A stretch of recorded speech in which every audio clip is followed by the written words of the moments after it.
थेट जाऊयात, एकनाथ शिंदे बोलतायत। सुरू झालेलं आहे आणि अधिवेशनात मुख्यतः ईव्हीएमच्या विरोधात अजूनही आंदोलन सुरू आहे विरोधकांचं। पहिल्या दिवशी देखील आंदोलन केलं, काल उद्धव ठाकरेंनी देखील ईव्हीएमच्या संदर्भात प्रश्न उपस्थित केले आहेत। काय वाटतं आपल्याला? खरं म्हणजे ईव्हीएमवर आरोप करणं म्हणजे जो जनादेश मिळालेला आहे या महाराष्ट्रामध्ये लाडक्या बहिणींनी, लाडक्या भावांनी, लाडक्या शेतकऱ्यांनी, लाडक्या सर्व ज्येष्ठांनी आणि लाडक्या सर्व मतदारांनी, या महाराष्ट्रातल्या 12.5 कोटी मतदारांनी जो विश्वास दाखवला आहे आणि महायुतीला विजय मिळवून दिला, त्या मतदारांचा अपमान आहे। खरं म्हणजे जेव्हा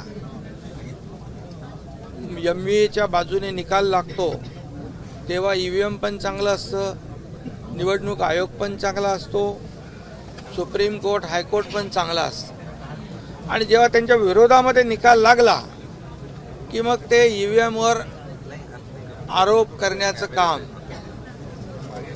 गेल्या काही दिवसापासून करतायत। यापूर्वी निवडणूक आयोगावर आरोप केले होते। मी आपल्याला थोडी माहिती देतो। 1982 साली निवडणूक आयोग यांनी केरळ येथे ईव्हीएम वापरला, परवानगी दिली। 1951 मध्ये कायदा 1951 मध्ये दुरुस्ती करून कलम 61A प्रमाणे ईव्हीएम वापरण्याला परवानगी दिली। त्यानंतर सातत्याने अनेक राज्य, मग दिल्ली विधानसभा असेल, तामिळनाडू, केरळ, पश्चिम बंगाल, या सर्व ठिकाणी ईव्हीएम वापरला। 2004 साली लोकसभेमध्ये ईव्हीएम वापरला आणि काँग्रेस जिंकली। 2009 साली ईव्हीएम वापरला, ईव्हीएमवर मतदान झालं आणि काँग्रेस जिंकली। मग त्यावेळेस काय का बॅलेट पेपरची मागणी केली नाही? जेव्हा तुम्ही जिंकता तेव्हा तुम्ही त्या यंत्रणेचा उदो करता।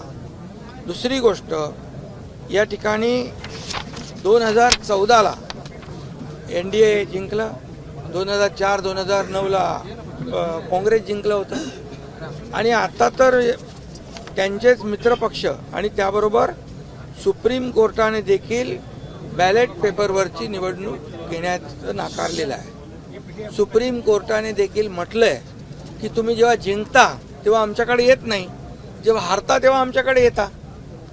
हा दुटप्पी भूमिका आहे। आणि त्याचबरोबर त्यांचे काँग्रेसचे मित्रपक्ष असलेले ओमर अब्दुल्ला, नॅशनल कॉन्फरन्सचे जम्मू काश्मीरचे मुख्यमंत्री, त्यांनी देखील काँग्रेसला चांगला फटकारलेला आहे। जेव्हा तुम्ही 100च्या वर जागा आल्यावर आनंद साजरा करता आणि काही महिन्यानंतर म्हणजे लोकसभा जी झाली त्यामध्ये देखील जेव्हा यश मिळालं काँग्रेसला आणि महाविकास आघाडी इंडिया अलायन्सला, तेव्हा MVA आपलं ईव्हीएम चांगलं होतं, तेव्हा तुम्ही बॅलेट पेपरची मागणी केली नाही। मग त्यांनी म्हटलेलं आहे की ईव्हीएमवर आरोप करण्याचं सोडा, नाहीतर निवडणुका लढवू नका।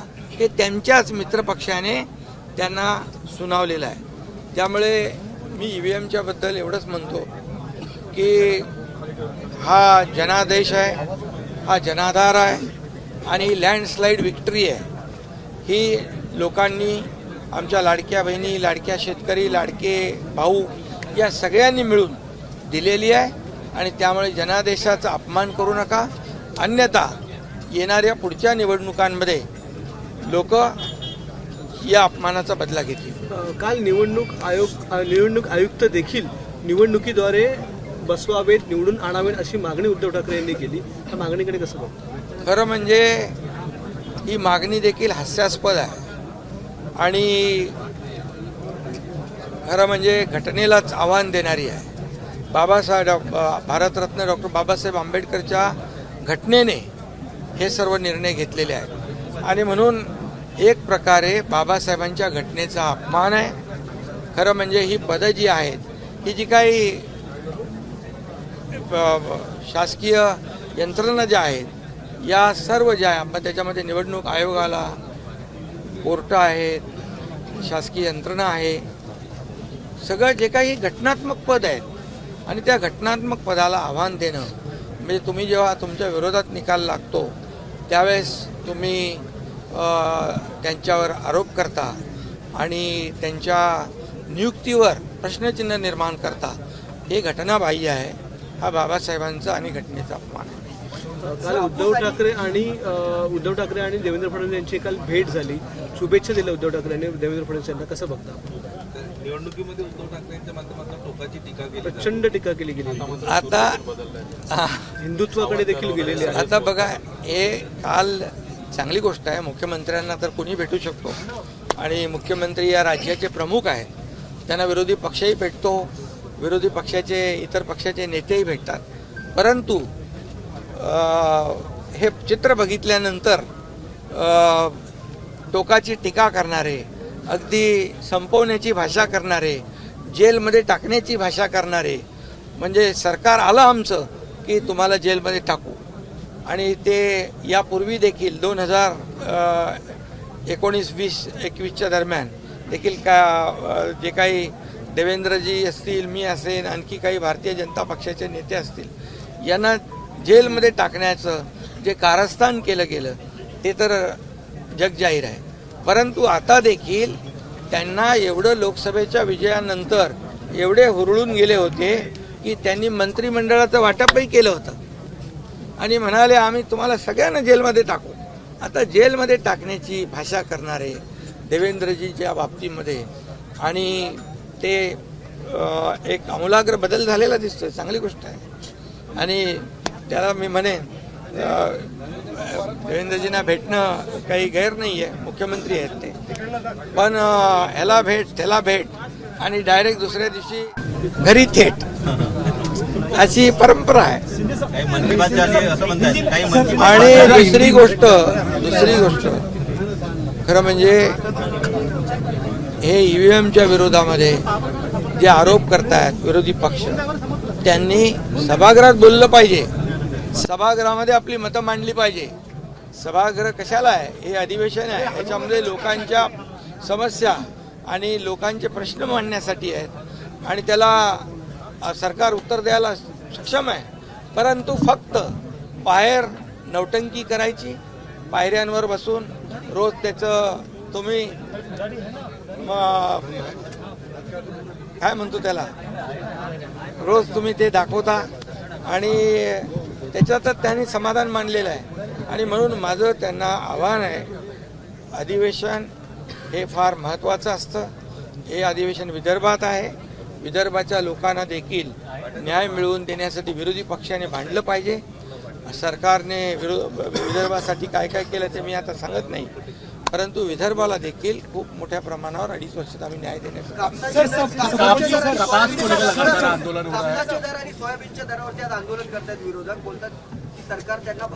अरे बाबा, आमच्या महायुती सरकारने 5-5 हजार रुपये हेक्टरी कापूस आणि सोयाबीनला जो गॅप फिल करण्यासाठी त्याचं नियोजन केलं, त्याचं वाटप सुरू आहे. त्यामुळे सरकारने शेतकऱ्यांच्या नुकसान भरपाईपोटी आतापर्यंत 15,000 कोटी रुपये दिले. आतापर्यंतच्या इतिहासामध्ये शेतकऱ्यांसाठी ज्या योजना आम्ही केल्या, शेतकऱ्यांना 12,000 रुपये वर्षाला, 6 केंद्राचे 6 आमचे, पीक विमा मोफत, 7.5 HP मोटर पंपाची वीज बिल मोफत, अशा अनेक योजना सरकारने केल्या. जवळपास 45,000 कोटी रुपये या गेल्या मागच्या 2.5 वर्षात महायुतीच्या काळामध्ये आम्ही दिलेले आहेत. त्यामुळे शेतकऱ्यांना आम्ही कधीही वाऱ्यावर सोडणार नाही. आता देवेंद्रजींच्या नेतृत्वाखाली सरकार अतिशय वेगाने काम करेल, आणखी गतिमानतेने आम्ही काम करू आणि एक टीम म्हणून काम करू आणि शेतकरी आमचा केंद्रबिंदू आहे.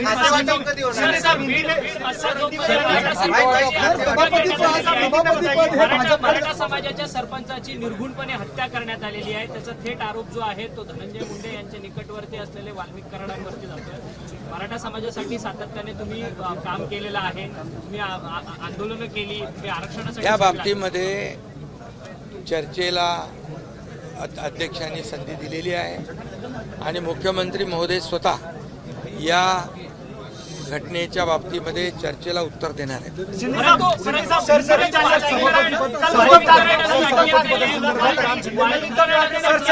महाराष्ट्र के मुख्यमंत्री को लेके आप किस तरह से देखते हैं इस मुलाकात? अतिशय निंदाजनक, अतिशय निषेधार्ह आणि दुःखद घटना आहेत आणि माणुसकीला काळीमा फासणारी आहे. त्यामुळे त्याच्यावर सरकार गंभीर आहे. अनेक लोकांना अटक झालेली आहे. आणखी जी काही कोणी कायद्यापेक्षा कोणी मोठा नाही आहे. कायद्यासमोर सगळे समान आहेत आणि या बाबतीमध्ये मुख्यमंत्री स्वतः या बाबतीत उत्तर देतील. खाते वाटप जाहीर झालं नाहीये. सगळं होईल का? सर, खाते वाटप जाहीर झालं नाहीये. खाते वाटप जाहीर झालं याच्यावरून देखील विरोधक बोलतात की आम्हाला प्रश्नांची उत्तरं कोण देणार, अजून खाते वाटप जाहीर. अरे मुख्यमंत्री, दोन्ही उपमुख्यमंत्री सक्षम आहे. तुम्हाला काय उत्तर पाहिजे? तुमच्या सगळ्या प्रश्नांना उत्तर द्यायला आम्ही तयार आहे. आणि खाते वाटप पण लवकर.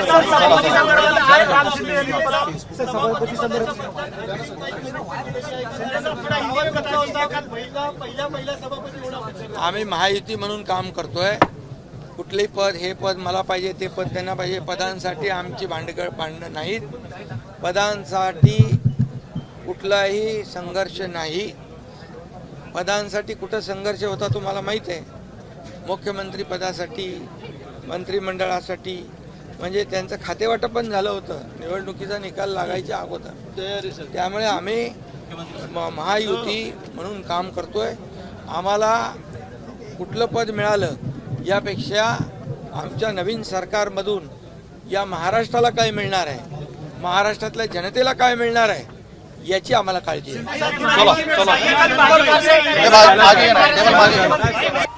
तर उपमुख्यमंत्री एकनाथ शिंदे बोलत होते.